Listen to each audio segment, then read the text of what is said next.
Buenos días. Bueno, esto es la explicación de la sección 1 y 2 de la unidad 5.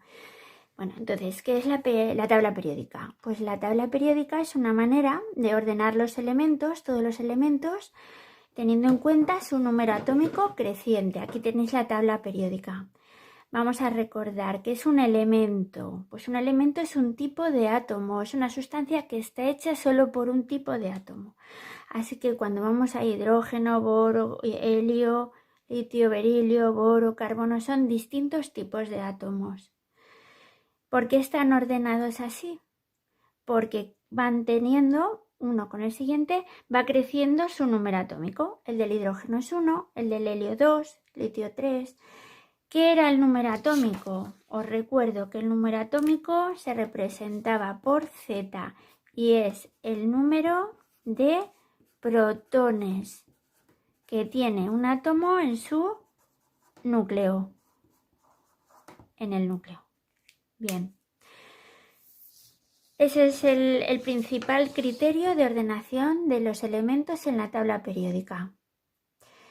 Hay 118 elementos, de los cuales 92 se pueden encontrar en la naturaleza y el resto están hechos en un laboratorio, son artificiales. ¿De acuerdo? Los elementos además están ordenados en filas y en columnas. Como sabéis, los átomos tienen sus electrones en la corteza. Y además, lo más importante es que están en determinados niveles de energía.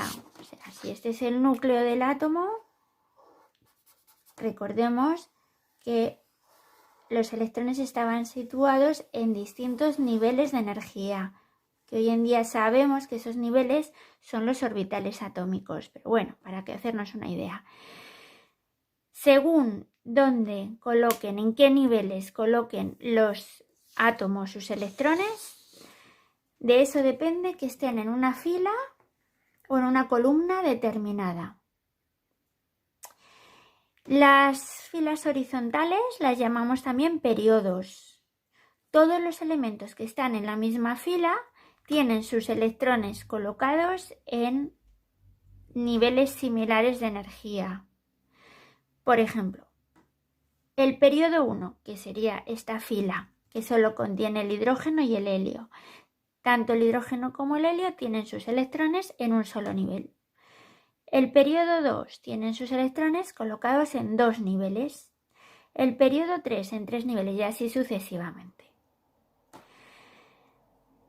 Cada columna contiene elementos que tienen entre sí las mismas propiedades. Por ejemplo, esta columna, boro, aluminio, galio, indio, todos tienen las mismas propiedades porque tienen el mismo número de electrones en su capa más externa. ¿Eso qué significa? Que lo tienen en su último nivel energético y es lo que define sus propiedades. Cada grupo tiene un nombre diferente.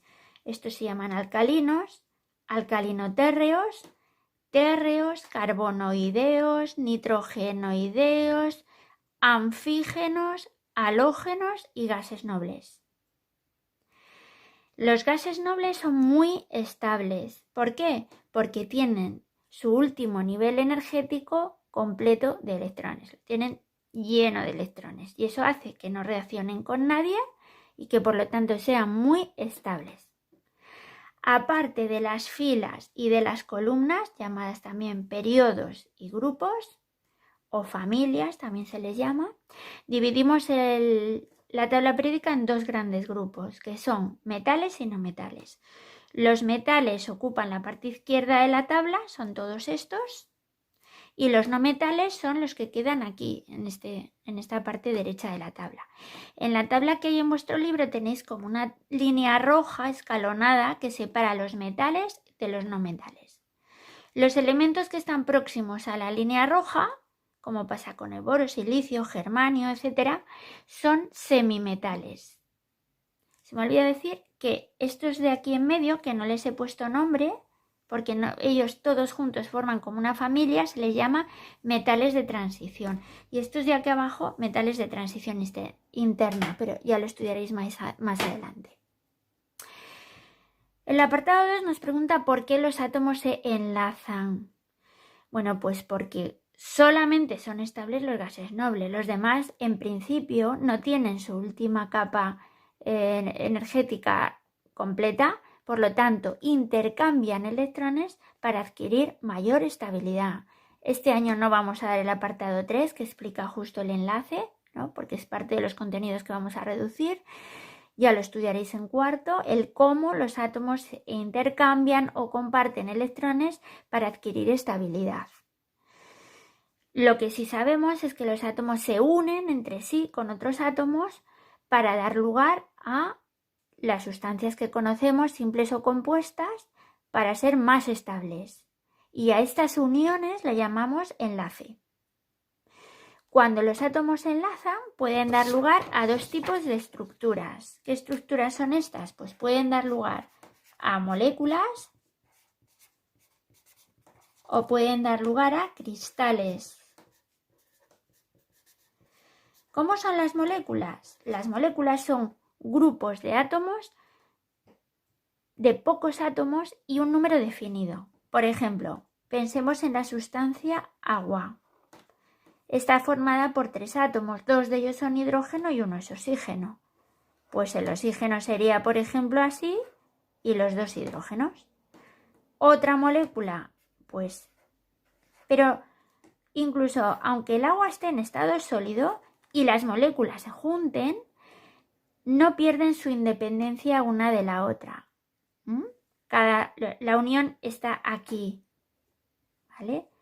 Unas con otras no se enlazan, se unirían porque están sólidas, pero no se enlazan. Mientras que los cristales, vamos a poner por ejemplo el caso de la sal común, si el átomo de sodio lo represento así y el de cloro así, forman cristales o también redes en las cuales un átomo está a continuación del otro y ese a continuación del otro, todos estarían enlazados. Dan lugar a una estructura gigante que llamamos cristal. Y por detrás, pues lo mismo, habría otros átomos, siempre van, como veis, alternos. ¿Vale? Esto sería una estructura gigante llamada también cristal. ¿Cuántos? Muchos. Luego las moléculas son agregados formados por un pequeño número definido de átomos, me lo dice la fórmula, y los cristales serían agregados de muchos átomos, un número variable, ¿vale? No sé si pongo 28 o 40.000 sodios, variable, depende de cuánto tenga. Se va repitiendo esta estructura según un patrón, ¿de acuerdo? Vale, pues hasta aquí.